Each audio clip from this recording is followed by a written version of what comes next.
Salut tout le monde!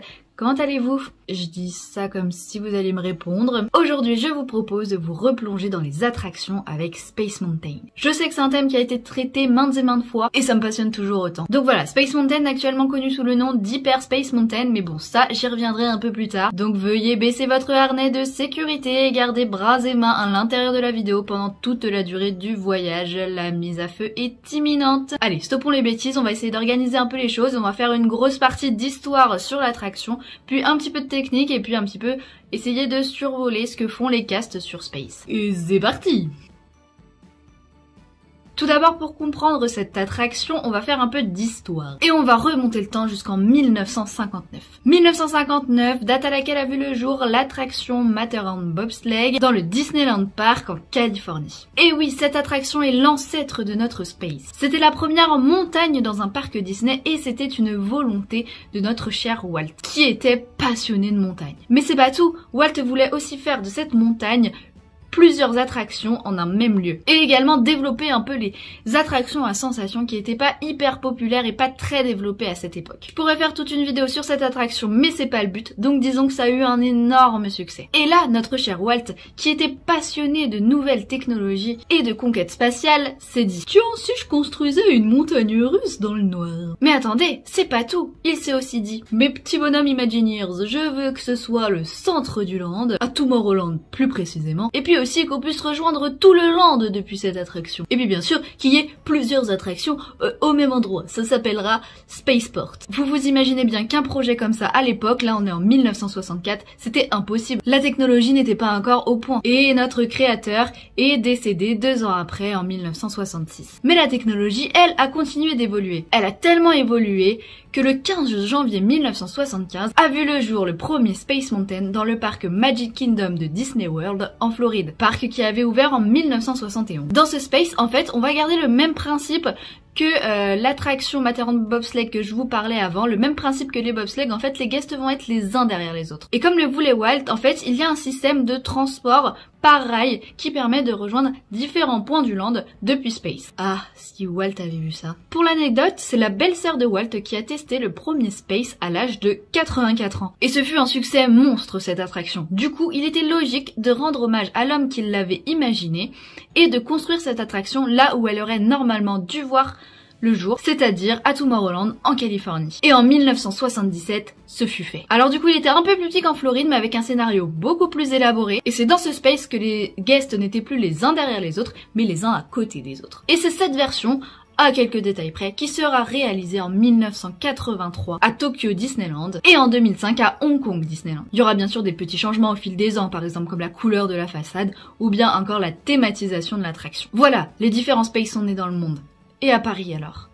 Parce que finalement c'est ce qui nous intéresse. Vous l'avez compris, le land qui accueille les premiers space c'est Tomorrowland. Or à Paris, il me semble pas, à moins que je me trompe, qu'on est de Tomorrowland. Par contre, on a un land qui s'en rapproche beaucoup, qui s'appelle Discoveryland. Et pourquoi cette différence? Parce que Walt, avec Tomorrowland, voulait se projeter dans le futur.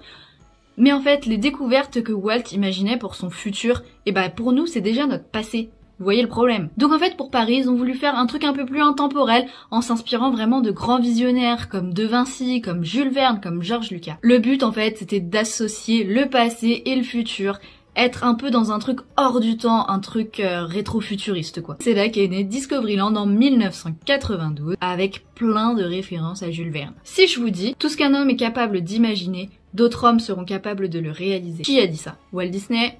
Jules Verne? Bah en fait, c'est du Jules Verne qui a été très souvent repris par Walt. Et en fait, ces deux hommes, ils ont énormément de choses en commun, hein. Ils ont fait rêver des générations et ils continueront de faire rêver des générations. Et puis Disney a réalisé ce que Verne avait imaginé, par exemple avec 20 milieux sous les mers ou encore le Nautilus. Et c'est dans ce contexte qu'est né le projet Discovery Mountain. Discovery Mountain, en fait, c'est un héritage du Spaceport de Walt. En gros, le projet, pour faire simple, c'était un énorme volcan duquel partaient des tubes qui auraient relié Vidéopolis d'un côté, Star Tour et Cinémagique. Et en fait, ces tunnels, ils avaient été imaginés intérieurs, pas seulement pour que les guests puissent rejoindre tout le land, mais pour qu'ils puissent rejoindre tout le land sans être mouillés s'il pleut.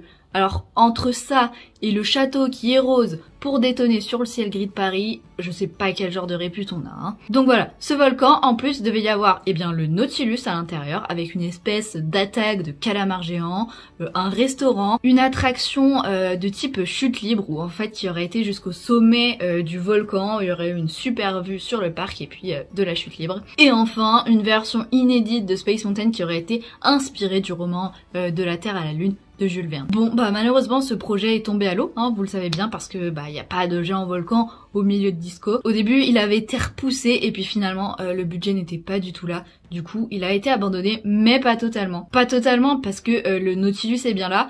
Il est quelque peu délaissé des fois, mais il est là, vous pouvez aller le visiter. Et cette histoire d'attraction en chute libre, et finalement on le retrouve dans la Tour de la Terreur maintenant, dans les studios. Donc il y a des petites idées du projet qui sont éparpillées un peu partout dans le parc. D'ailleurs vous pouvez toujours voir les lettres DM à Disco, qui signifie Discovery Mountain. Et puis bien sûr, autre grosse chose qui est restée de ce projet, c'est l'aventure Space Mountain de la Terre à la Lune. Cette attraction est donc arrivée en 1995 et a tenu jusqu'en 2005. Pour résumer, en fait l'histoire c'était une continuité du roman de Jules Verne, De la Terre à la Lune. On retrouve d'ailleurs le fameux canon colombial qui vous projette dans l'espace à 2 pas de la Lune, et les décors extérieurs ou intérieurs de l'attraction sont totalement thématisé, notamment par exemple avec des cartes astrales en référence au Baltimore Gun Club. Pour ceux qui connaissent pas du tout le roman de Jules Verne, en gros, pour faire très simple, hein, c'est 3 petits gars dont le président du Baltimore Gun Club qui décident d'aller sur la Lune et qui sont projetés par ce canon dans l'espace, mais il y a un astéroïde qui dévie leur passage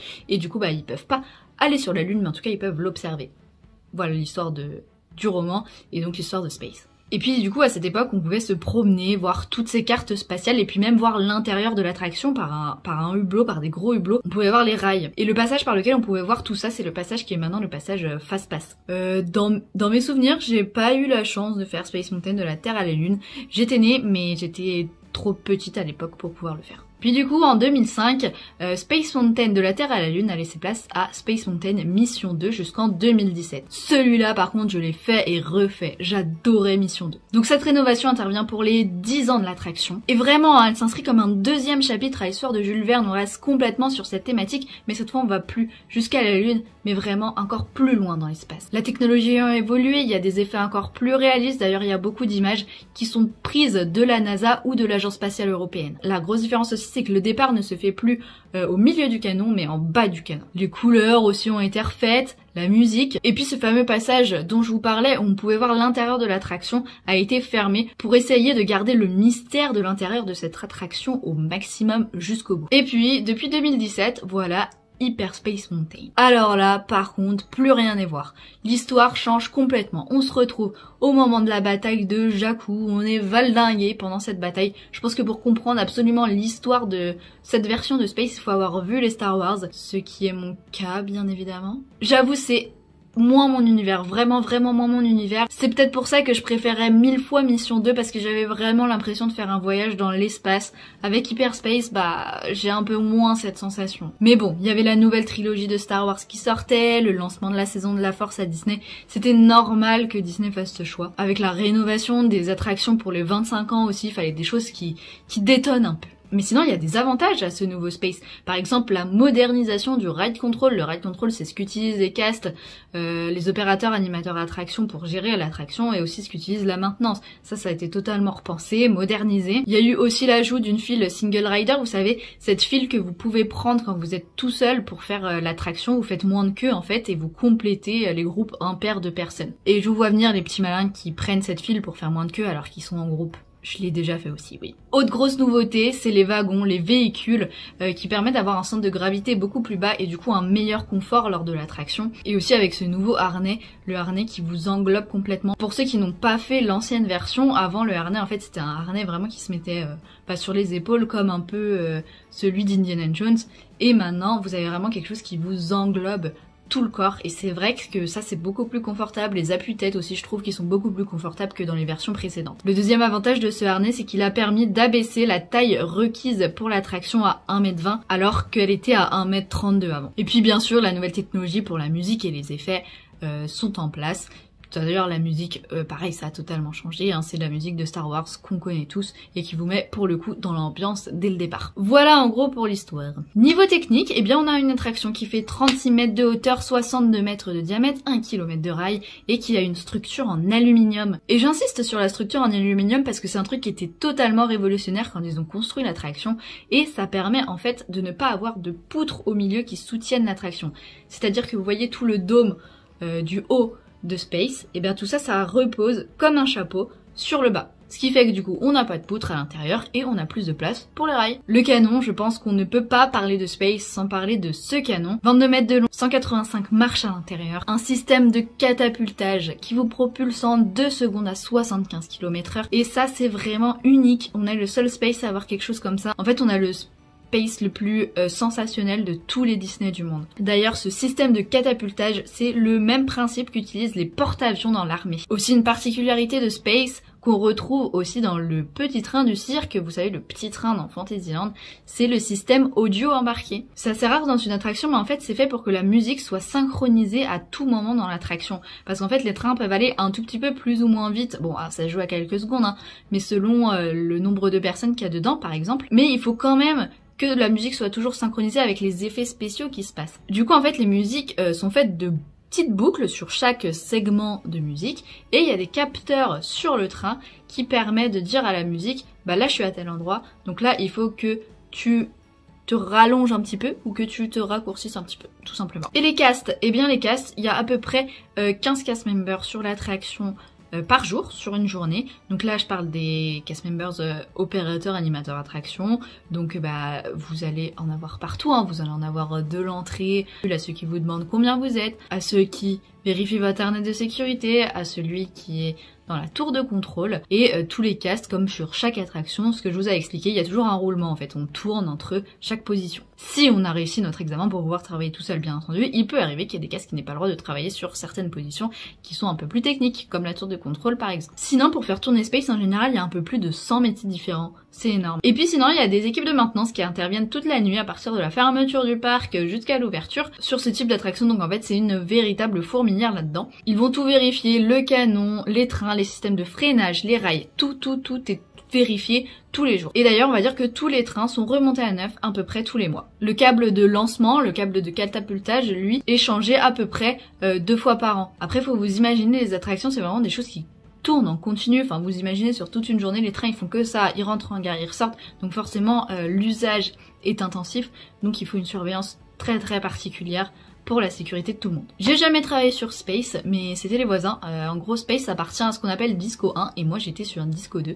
Mais pourquoi pas un jour, j'aime bien les attractions sensations, donc pourquoi pas. Après, n'hésitez pas à me dire, vous, quelle version de Space vous avez préférée à Paris, et est-ce qu'on peut espérer une mission 3 avec les 30 ans du parc, ou un prochain anniversaire d'attraction, ou peut-être un peu plus tard, si le land de Star Wars a bien lieu au studio, peut-être qu'ils voudraient tout regrouper la thématique là-bas, et puis revenir avec un disco beaucoup plus disco de base, revenir à l'époque Jules Verne, je ne sais pas du tout. D'ailleurs, juste au passage, pour revenir à cette rumeur comme quoi le land Star Wars n'aurait pas lieu, faut bien prendre ça avec des pincettes, c'est des rumeurs, il y a des choses qui peuvent nous faire dire que oui, parce que effectivement dans d'autres parcs ce land n'est peut-être pas assez rentable, mais on ne sait pas, et si c'est remplacé, on ne sait pas du tout par quoi ce sera remplacé. Donc vraiment, prenez tout ce qu'on vous dit avec des pincettes, faites-vous votre propre avis, et de toute façon on ne saura pas la vérité tant que Disney n'aura pas décidé de communiquer, et d'ailleurs il est bien trop tôt dans leur communication pour communiquer sur ces lands qui verront le jour dans quelques années seulement. Même la communication du land Marvel commencera